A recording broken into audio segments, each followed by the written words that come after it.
की सतनाम। साहिब बंदगी सतनाम। कहाँ से जी बात मैं कर रहे हैं? गौरव चौधरी जी मैं गौरव चौधरी बोल रहा हूँ महाराजगंज जिले से मास्टर साहब। हाँ, महाराजगंज से बोलिए। जी पहचान रहे हैं? हाँ हाँ हाँ, बोलो। जी आपने मुझे व्हाट्सएप पे पहले नाम दीक्षा दी। हाँ जी हाँ जी। जी तो नाम का वो सिमरन करता हूँ, कभी कभी भूल जाता हूँ जो वो करना होता है साहिब बंदगी ऐसा सतनाम करिए, जैसे। उसको एक बार जी प्रैक्टिस कर लो, अच्छी तरह जी बैठ के प्रैक्टिस कर लो। हाँ अच्छा, हाँ। वो 4 बार जो बंदगी बताई वो भूल जाते हो? नहीं नहीं वो तो नहीं, जैसे ये तो नाम जपता रहता हूँ, जय जय गुरु जय गुरु जय बंदी छोड़ बंदी जय छोड़ साहिब जय साहिब सतनाम सतनाम साहिब बंदगी। साहिब बंदी, ये तो कहता रहता हूँ हमेशा, हाँ मतलब जब भी हाँ, होता तो है वही 24 करना घंटा है, में। बाकी तो इसको अगली दीक्षा में छुड़वा दिया जाएगा ना। अच्छा अच्छा। हाँ, इसको बस आपने बोलते रहना है ताकि दूसरे नाम आपके मन में एक बार भी ना चल पाए, बस यही काम है नहीं इसका, अब और कुछ नहीं। नहीं, अब वो नाम पिछले नाम नहीं चल रहे हैं। हाँ बस ठीक है, इसका काम हो गया पूरा, फिर करते रहो जब तक दूसरी दीक्षा नहीं मिलती। हाँ बिल्कुल पिछला अंदर से नाम चल सफाई रहा कर है। देगा ये। हाँ ठीक है। लेकिन वर्तमान में जैसे मतलब वो टेंशन रहती है, जैसे भविष्य की चिंता अरे रहती है। नहीं भाई, भविष्य की चिंता नहीं करनी है, आज में जीना है, आज ही है बस जो भी है। हमेशा हाँ तैयार रहना लेकिन है, भविष्य किसने देखा है? कल को अटैक आ जाए तो कौन सा भविष्य, कैसा भविष्य, कौन सा बुढ़ापा, कौन सी हाँ जवानी, सब भूल लेकिन जाओ। बस मेरा आज में तैयार रहो कि आज मौत है तो अभी तैयार हूँ मैं मरने के लिए, इस देह को त्यागने के लिए। तब भक्ति कर पाओगे, नहीं तो नहीं कर पाओगे। नहीं नहीं वो तो है ही है, जैसे अब इतनी उम्र भी हो गई है और सब कुछ देख लिए, हाँ तो ये मौत से कोई दीक्षा, डर नहीं लगता है। हाँ ये दीक्षा लेने का एक ही मकसद होता है कि हाँ मैं रेडी हूँ दुनिया छोड़ने के लिए, इस माया जाल से बाहर निकलने के लिए, इस सपने से बाहर निकलने के लिए मैं हाँ रेडी लेकिन हूँ। नहीं, तो माया अभी जकड़ी हुई है। अब भाई अभी भी फील होता है कि माया ने इतना जकड़ लिया है कि भविष्य का डर, अरे भविष्य माया की का काम चिंता। ही है जकड़ना, लेकिन हमारे पास भी तो पंख है ना, हमारे पास भी पंख हैं, विहंगम तो चाल दी मुझे है अभी दुनिया में। वो वो पंख मेरे पास अभी नहीं है ना। अच्छा अच्छा, अभी मिलेगी दूसरी दीक्षा, आप चिंता मत करो। हाँ, अगर पहली वो के लिए पंख चुना है आपको तो दूसरी भी मिलेगी, आप चिंता मत करो। हाँ। ठीक है ना, बाकी परमात्मा को अंग संग मानो, हमेशा आपके साथ है वो, अलग तो हो ही नहीं सकता, दूध से घी कैसे अलग करोगे? नहीं नहीं नहीं कर नहीं, तो अब सकते। जैसे पहले ये था कि परमात्मा से जो कनेक्शन होता था, अब आप जिस हिसाब से बता दिए हैं, तो अब परमात्मा खो गया है। अब कंफ्यूजन है यार कि परमात्मा उसको खो गया परमात्मा है। कहते थे कि वो काल था कि परमात्मा था, अब कंफ्यूजन है। अब आपने बताया काल, तो हाँ अब मुझे लगता है यार जिसको मैं मतलब कनेक्ट होता था जिसके साथ, तो वो हाँ, कौन था? वो काल के साथ कनेक्ट होता था कि भगवान के साथ कनेक्ट होता था? जब अब तक तो मेरे परमात्मा का भेद नहीं पता है, हर बंदा काल से कनेक्ट होता है, परमात्मा से कैसे कनेक्ट हो जाएगा जब भेद ही नहीं पता उसका? हाँ हर बंदा काल से कनेक्ट होता है, हर बंदा, जितने भी अनुभव होते हैं बिना गुरु के, सब काल हाँ के अनुभव हैं, ब्रह्म के अनुभव हैं, क्योंकि आदमी को पता ही नहीं होता कि ब्रह्म और पार ब्रह्म में फर्क क्या है। हाँ तो वो तो ब्रह्म है। को ही सत्य मान के जुड़ जाता है उसके साथ। इसीलिए हाँ कई गुरु ऐसे बैठे हैं जो कहते हैं गुरु की जरूरत ही नहीं है, अपने आप ही अनुभव हो गया। ब्रह्म का अनुभव है वो, पार ब्रह्म का और अनुभव नहीं हो सकता ऐसे। गौतम बुद्ध जी को कैसे हुआ था फिर? नहीं हुआ भाई, उसको किसने कहा कि हुआ? वो ब्रह्म ज्ञानी है, वो तो आत्मा तक को नहीं गौतम बुद्ध मानते। हाँ जी। नहीं, गौतम बुद्ध पूरा मतलब दक्षिण आपको लग रहा है, एशिया के आपको लग, लाइट माने जाते हैं। नहीं नहीं नहीं, जो देखो वो जहां तक है वहां तक पूर्ण माने जाते हैं, जहां तक है, जैसे किसी ने मास्टर्स करी है तो मास्टर्स में डिग्री में हाँ पूर्ण है वो, तो हाँ मास्टर से आगे भी है भाई पीएचडी। वो हाँ। पीएचडी लेकिन का मुझे ज्ञान अभी नहीं है तक उनके मालूम पास, था उनके कि पास गौतम दिखाने का बुद्ध जो ज्ञान। है कबीर दास के समकक्ष हैं या उनके बराबर हैं वो, नहीं नहीं, मतलब। आपको भी पता ही नहीं है कि महात्मा बुद्ध का ज्ञान क्या है, जब तक आप ज्ञान को नहीं समझोगे, जब तक आप डिफ्रेंशिएट कर ही नहीं पाओगे दोनों को। एक प्राण योगी है और एक आत्म योगी है। महात्मा बुद्ध हाँ प्राण योगी हैं, आप जाओ विपස්සना देखो करो, क्या बोलते हैं विपස්සना वाले, आप जाके देखो एक बार। महात्मा बुद्ध के जितने वंशज हैं आप उनसे बात करके देखो जरा, आपको पता लग जाएगा क्या बता रहे हैं वो। आत्मा तक को नहीं मानते, वो कहते हैं आत्मा नाम की कोई चीज ही नहीं होती, और तो और। हाँ ये चीज है। तो हाँ फिर जो आत्मा को ही नहीं मान रहा वो आत्मज्ञान को क्या जानेगा? और गौतम कबीर बुद्ध दास कह रहे भगवान हैं को भी कभी आत्मज्ञान कभी बिना न नकार देते बूझे। थे। हाँ तो बहुत इसमें फर्क है, बहुत सूक्ष्म फर्क है। जैसे हल्का लाल और गुलाबी, बहुत सूक्ष्म फर्क होता है इसमें। आपको एक से लगेंगे दोनों, हाँ लेकिन एक नहीं है, ठीक है ना। हल्का नीला और आसमानी, ये दोनों एक हाँ। लगते हैं लेकिन है नहीं एक, वरना उसको आसमानी क्यों बोलेंगे। हाँ। तो बहुत सूक्ष्म फर्क होता है।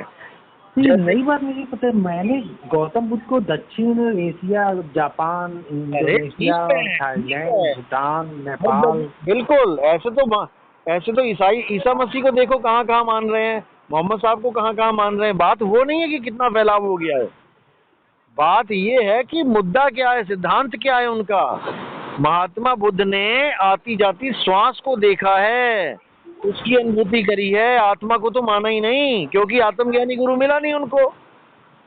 दिक्कत तो ये थी, उन्होंने खुद से ही साधना करी और अपनी आती जाती श्वास को चेतन मान लिया है, चेतना मान लिया उन्होंने।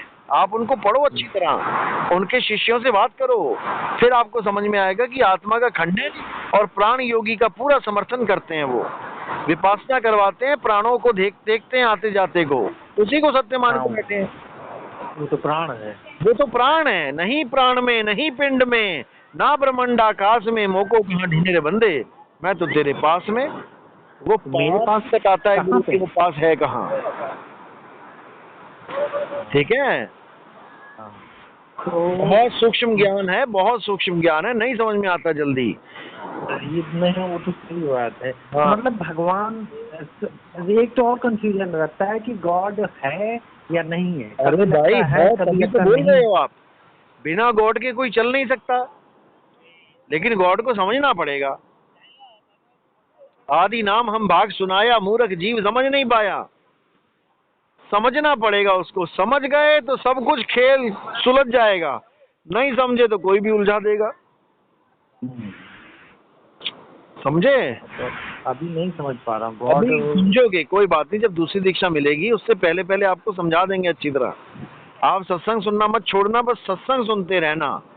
हर सत्संग को 2-2, 3-3, 4-4 बार सुनो, तब हर चीज समझ में आएगी। ये नहीं सोचना कि ये सत्संग मैंने सुन लिया दोबारा नहीं सुनूंगा, नहीं। पहले किस भाव में सुना, पहले किस अवस्था में सुना, पहले किस लेवल से सुना, बिल्कुल मैटर करता है। वही तो 5 बार में आपको हर बार में कुछ ना कुछ नया मिलेगा उसमें। तो क्या फिर से रिपीट करें एक से लेके? हाँ जी, बिल्कुल करना पड़ेगा, ये बार बार सुनो इसको, तभी तो ये कंफ्यूजन खत्म होगी। जो अभी तक कंफ्यूज बैठे हो कि महात्मा बुद्ध और कबीर साहब के उसमें ज्ञान में क्या फर्क है, जमीन आसमान का फर्क है, जमीन आसमान का। ठीक है, तभी पता लगेगा गीता में क्या फर्क है और कबीर साहब के ज्ञान में क्या फर्क है, जमीन आसमान का फर्क है।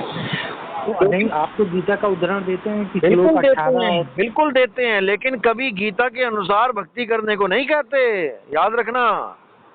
गीता में केवल थ्योरी पार्ट है, बहुत अच्छी बात है, लेकिन प्रैक्टिकल नहीं देते करने को। गीता में जितना भी प्रैक्टिकल है ये सब योगियों का ज्ञान है। आत्मज्ञान केवल थ्योरी पार्ट में है गीता में, प्रैक्टिकल में देखो क्या है। नाक पे ध्यान लगाओ, आती जाती सांस को देखो, त्रिकुटी में ध्यान लगाओ, ओम तत्सत का जाप करो, ओम मंत्र का जाप करो, ये आत्मज्ञान है ही नहीं। ये सब गीता में बताया गया है, ये आत्मज्ञान नहीं है भाई। आत्मज्ञान जो आपने बताया है। महाअवतार बाबा का जिक्र करते हैं, वो ऋषि ऑटोबायोग्राफी, उनकी तो अलग ही कहानी है, उनको छोड़ो। तो वो तो कह रहे हैं 5000 साल से जीवित है, छोड़ दो उसको। नहीं तो जैसे उनका ऑटोबायोग्राफी ऑफ योगी बहुत वर्ल्ड फेमस बुक है, लेकिन वो बाबा सामने तो आए, वो नहीं आते हैं। फिर हवा में ही है, हवा में ही फेमस कर रखा, सामने तो आए। जो चीज जीवित है उसको सामने लाओ।